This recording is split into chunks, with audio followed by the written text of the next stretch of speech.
एक तांत्रिक थे जो सन्यासियों को बहुत परेशान करते थे, बहुत तरह से उपहास करते थे, मंत्र का प्रयोग कर देते, अचला छूट गया, लंगोटी छूट गई, कमंडल गिर गया, दंड गिर गया, ऐसे कई तरह के उपहास करता है। बड़े त्यागी हो सन्यासी। पूज्यपाद श्री धर्म सम्राट करपात्री जी के से सन्यासियों ने कहा बहुत बेइज्जती करता है सन्यासी। कहाँ है? तुमने बताया अमुक जगह। गए, नारायण नारायण नारायण। उसने अपने मंत्र का प्रयोग किया, कुछ नहीं। हाँ और भाई जितना पावर हो कर लो। उनका आप धर्म सम्राट करपात्री जी हो क्या? बोले आपको इस परिचय से क्या मतलब, आप अपना तंत्र का प्रयोग कीजिए, जब आपका हो जाए तब मुझे बताना, बस एक बार नारायण बोलूंगा। साष्टांग दंडवत हुआ, महाराज क्षमा करो। बोले आज के बाद किसी संत और सन्यासी क्यों और सबके अंदर क्यों नहीं ऐसा हो? क्योंकि भजन नहीं। भजन में अमोघ सामर्थ्य, नाम में अमोघ सामर्थ्य। कोई भी तंत्र मंत्र जादू टोना कोई भी नहीं आ सकता।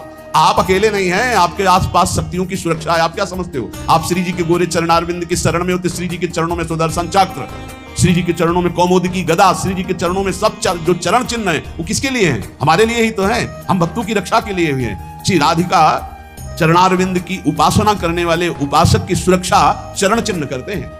आप ऐसा ना समझना कि भूरी गोरी किशोरी नील कमल लिए हैं, कुछ तो है नहीं इनके पास, एक डंडा भी नहीं तो रक्षा क्या करेंगी। इनके चरण 19 चरण चिन्ह है। वो सदैव अपने जनों की सुरक्षा में रहते हैं और उनके प्रियतम जितने शक्तिशाली सब उन्हीं से शक्तिशाली है।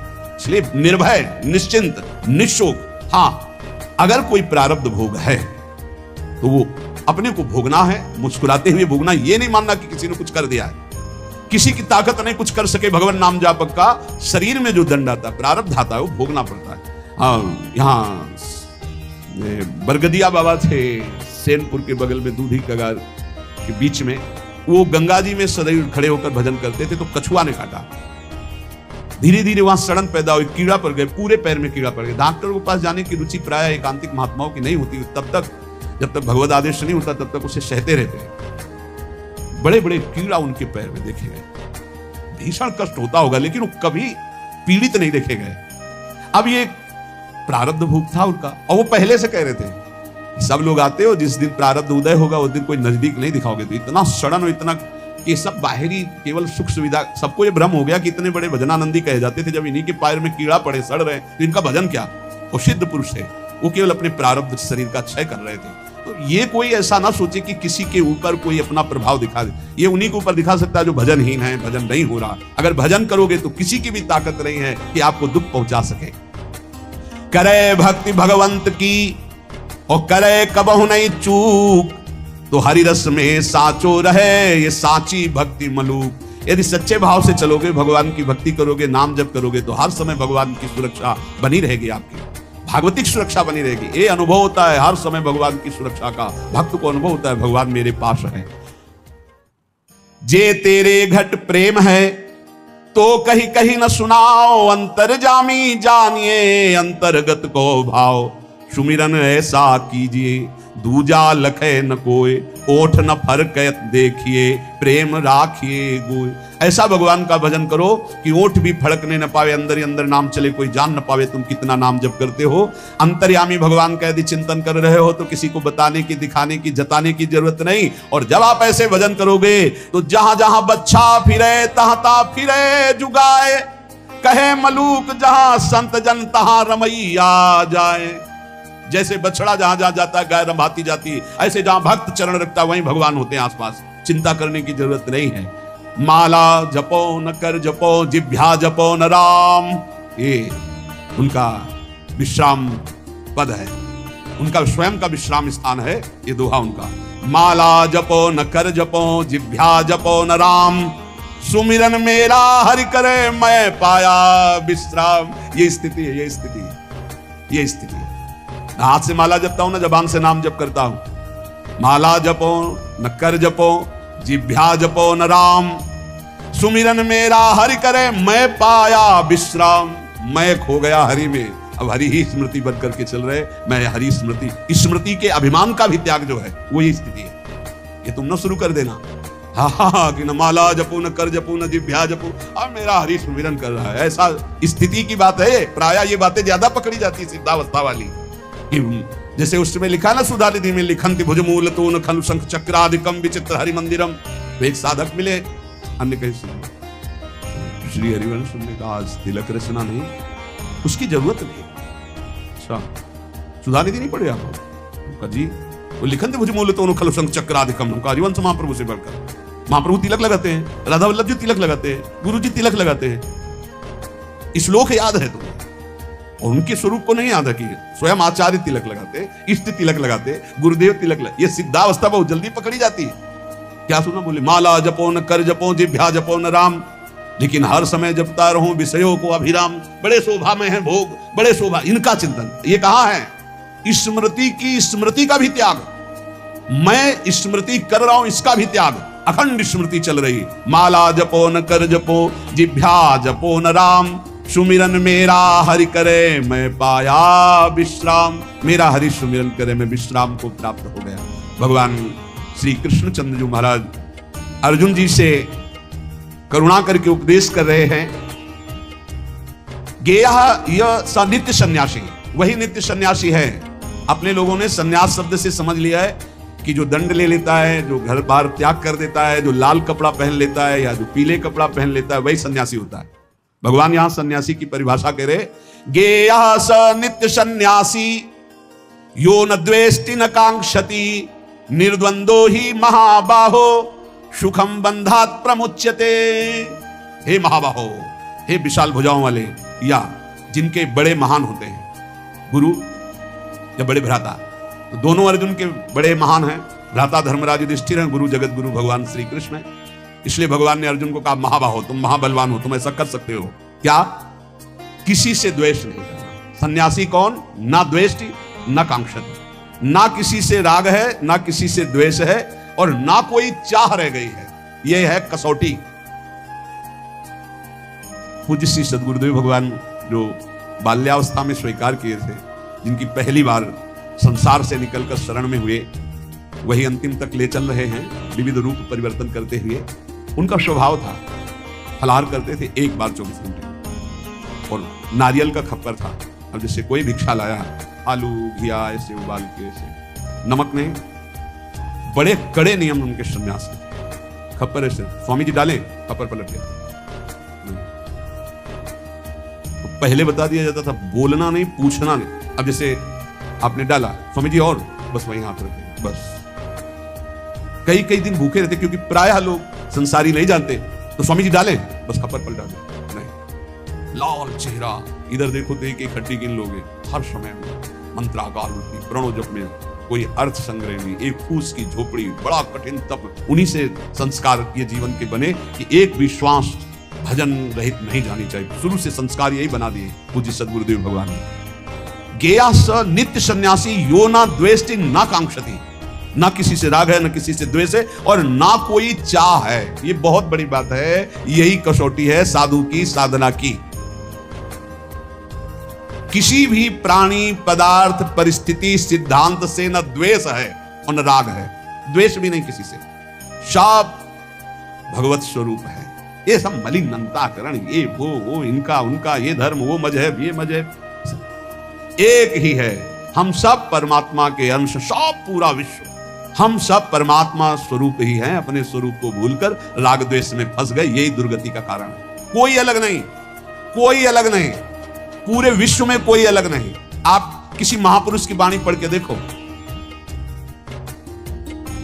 चाहे किसी भी धर्म के किसी भी महापुरुष की वाणी पढ़ के देखना, और उसका सही अर्थ निकालने के लिए पावन बुद्धि होनी चाहिए। नहीं तो आप धर्म ग्रंथों का अर्थ गलत कर देंगे, तो उनका आदेश गलत आपको समझ में आने लगेगा। धर्म ग्रंथ सर्वहित सर्व मंगलमय है।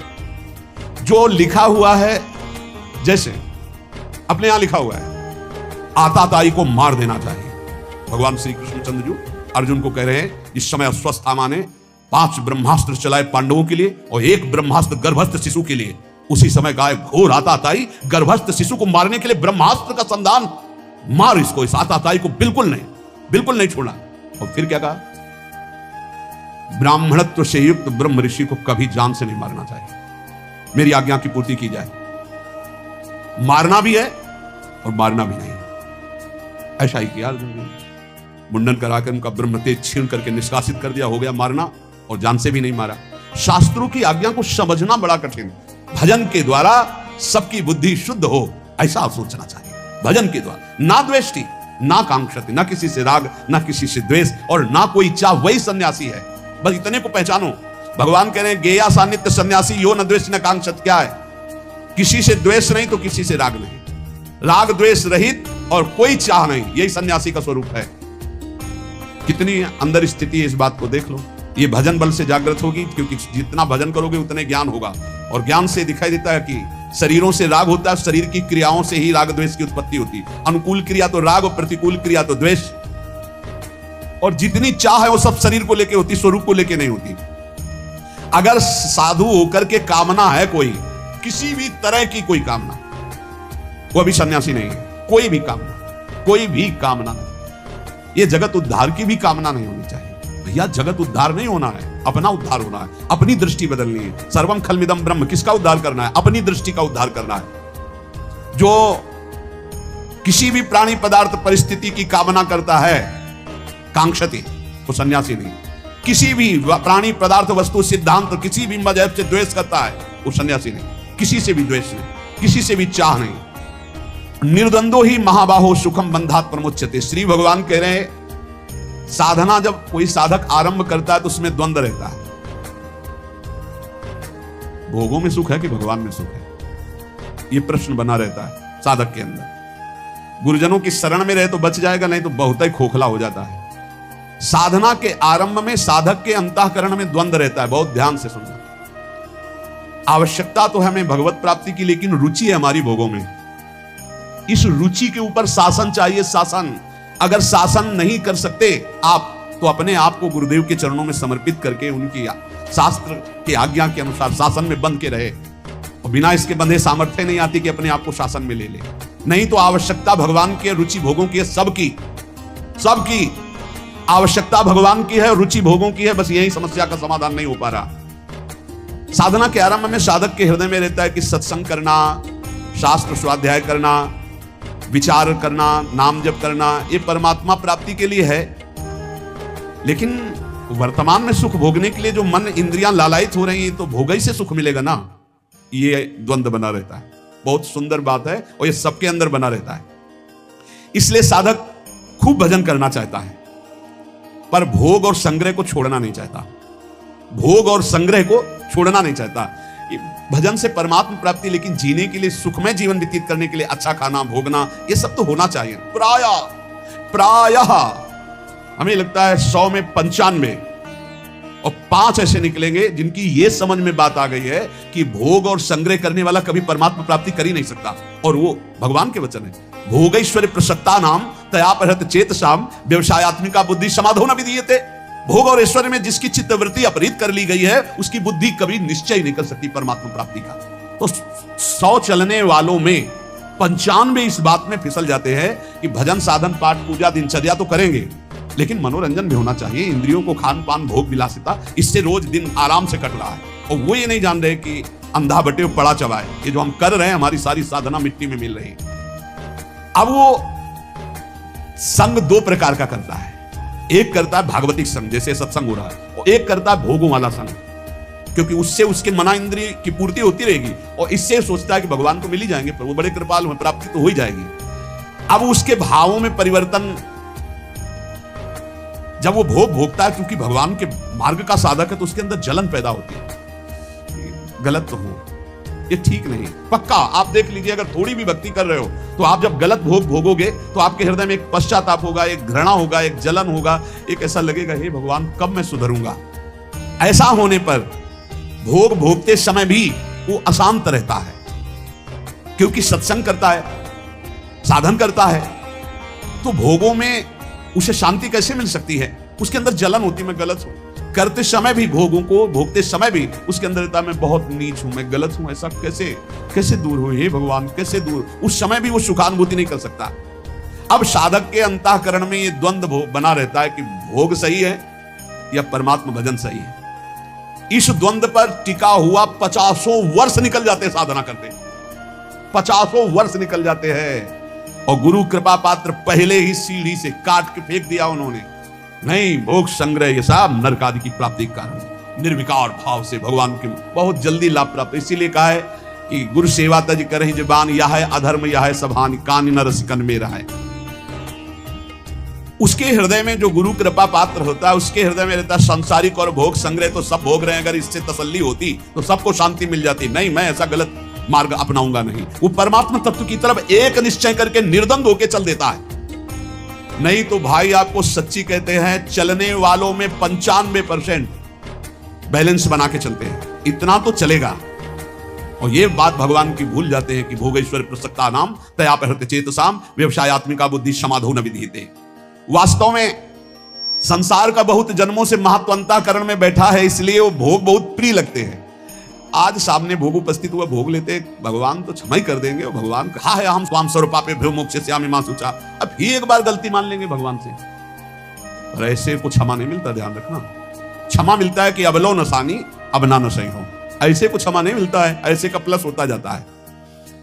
जो साधक प्रायः इस बात को पकड़िए, भोग भोगते हुए भगवत प्राप्ति चाहता है, वो दूसरों से सुख लेने की भावना वाला होता है। उसका शरीर और पदार्थों में ममत्व होता है, अंतःकरण मलिन होता है, इसीलिए उसकी रुचि भोगों में होगी। वो अंदर चाहत भगवान की प्राप्ति होगी। साधक है ना, चाह तो कहीं ना कहीं है, कसक है उसकी कि यार भगवान मिल जाते तो ठीक था, पर भोग छोड़ नहीं सकता। ये द्वंद्व बना ही रहता है बहुत से साधकों के अंदर। साधक के द्वंद्व में विचार पक्का ना होने के कारण कैसे सुख भोगूं, कैसे आराम भोगूं और कैसे भगवान मिल जाए, दोनों, इसीलिए द्वंद्व चलता रहता है। ये बहुत बहुत सच्ची बात है, बहुत सच्ची बात है। ये बहुत बहुत ज्यादा मात्रा में फैला हुआ है यही बात। वो भजन भी कर रहा है, सत्संग भी सुन रहा है, सब प्रवचन सुन रहा है, प्रवचन कर रहा है, पर उसके अंदर की भावना में मन और इंद्रियों को रोककर परमात्मा के सुख में लगाने की नहीं, मन और इंद्रियों के अनुकूल भोग भोगने की, ये भी नहीं छोड़ सकता और वो भी नहीं छोड़ सकता। इसलिए बहुत लंबा समय चला जाता है, उसके हृदय में कोई भगवदानंद की स्फूर्ति नहीं होती। निर्द्वंद होना मुख्य बात है। ये राग द्वेष अपने आप मिट जाएंगे जहां निर्द्वंद हो जाओगे। विचार करना चाहिए निर्द्वंद होने के लिए कि सब अनुकूल भोगों को भोग रहे हैं, प्रतिकूलता जबरदस्ती भोगनी पड़ती है। प्रतिकूलता कोई भोगना नहीं चाहता, अनुकूल भोगों को सब भोग रहे। क्या इनको विश्राम मिल गया क्या? नहीं ना। तो एक बार हिम्मत करके हटो भोगों से। भोग भोगने से जब तक हटोगे नहीं तब तक परमात्मानंद स्फुरित नहीं होगा। अगर निर्द्वंद हो गए तो सुखम बंधात प्रमुच्यते, सुख पूर्वक संसार बंधन से मुक्त हो जाओगे। अनुकूलता प्रतिकूलता ये आएगी प्रारब्धवशात, लेकिन भोगो मत ना अनुकूलता को ना प्रतिकूलता को। सम रहो, सम। वो स्वरूप की तरफ जब दृष्टा भाव होगा तब सम होगे। पहले अनुकूलता में गाढ़ फंसे हुए, प्रतिकूलता तो जबरदस्ती भोगनी पड़ती है। अनुकूलता का त्यागो। स्वयं आप विचार करो, नाप इंद्रियों, बहुत ध्यान देने का पूर्ण विषय, इसीलिए धीरे धीरे बोल रहे हैं। आप इंद्री नहीं हो जो इंद्रियां भोग मांग रहे हैं, आप मन नहीं हो जो मन भोग मांग रहा है आप दे रहे हो, आप बुद्धि नहीं हो जो बुद्धि निश्चय कर रही कि इन भोगों में सुख है। आप परमात्मा स्वरूप हो। यही आपका बंधन हुआ है जो आप अंतःकरण इंद्रियों में तदात्म हो गए। एक बार हिम्मत करो, इन दुष्ट इंद्रियों और दुष्ट मन की मांग के विरोध में हो जाओ। हिम्मत करो एक बार विरोध में, लेकिन गुरु के विरोध में करवा देंगे इंद्रियां मन, शास्त्र के विरुद्ध चलवा देंगे, लेकिन इनके विरुद्ध तुम हो जाओ। इतनी हिम्मत, तभी नाम से श्री हरिवंश नाम बल्ला हो। क्या हुआ? मन और इंद्रियों से ममता इतनी हो गई कि पदार्थ, व्यक्ति, क्रिया जो मन इंद्रियों को अच्छी लग रही उसी के अधीन हो गए। बड़ी सुंदर बात है, देख लो, अंदर की बात है। देखो, सुषुप्ति में कुछ याद नहीं रहता, फिर भी आप जीवित रहते हैं। आपको ये भ्रम दे दिया गया अंदर कि अगर हम ये भोग नहीं भोगेंगे तो हम रह नहीं पाएंगे। अगर कोई भी भोग है, सुषुप्ति में कौन सा भोग होता है? सुषुप्ति में, स्वप्न की बात नहीं कह रहे, 6 घंटे आप बिना भोग के होते हैं, कोई भोग नहीं, खाना पीना सोचना कुछ भी, कोई भोग नहीं, ठप पूरा रहता है सिस्टम, अंतःकरण शांत। तभी घोर सुषुप्ति में गए तो आनंद आता है कि नहीं बाद में यार 6 घंटे से। तो भोग त्याग, संसार के चिंतन के त्याग का आनंद देख लो अज्ञान में। जब सुसुप्ति में चले गए, 6 घंटा बाद उठे तो आहा, एकदम नई चेतना आई। क्यों? 6 घंटे कोई संसार का चिंतन नहीं किया, 6 घंटे कोई भोग नहीं भोगा, किसी भी तरह का खान पान कोई भोग नहीं भोगा। अगर वही जागृत में स्थिति हो जाए तो उसी को समाधि कहते हैं। सुषुप्ति अवस्था में जब तुम 6 घंटे संसार को भूले हुए थे तब भी तुम जीवित थे।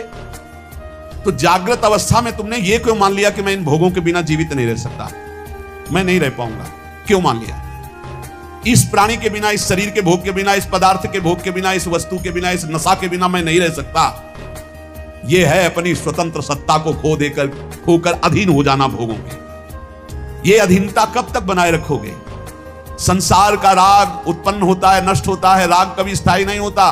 किसी एक भोग को भोगते रहो, अगर घृणा ना हो जाए तो कहना दूसरे नए भोग को उसी भोगने की इच्छा हो जाएगी। नए नए प्राणी, नए नए पदार्थ, नए नए शरीर, नए नए भोग हमें चाहिए। नहीं तुम समझ पा रहे, तुम्हें फंसाया जा रहा है।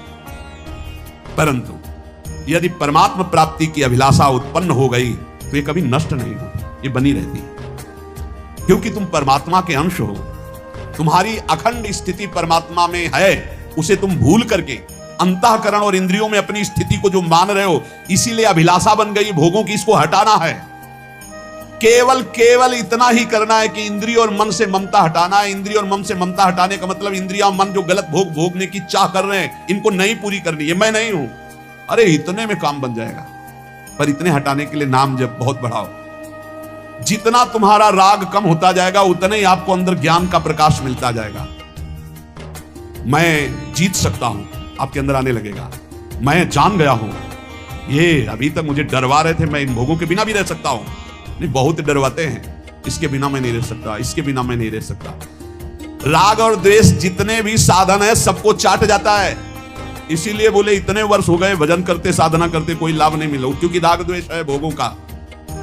राग द्वेष मिटा के नित्य प्राप्त परमात्मा की अनुभूति स्वतः ही हो जाएगी।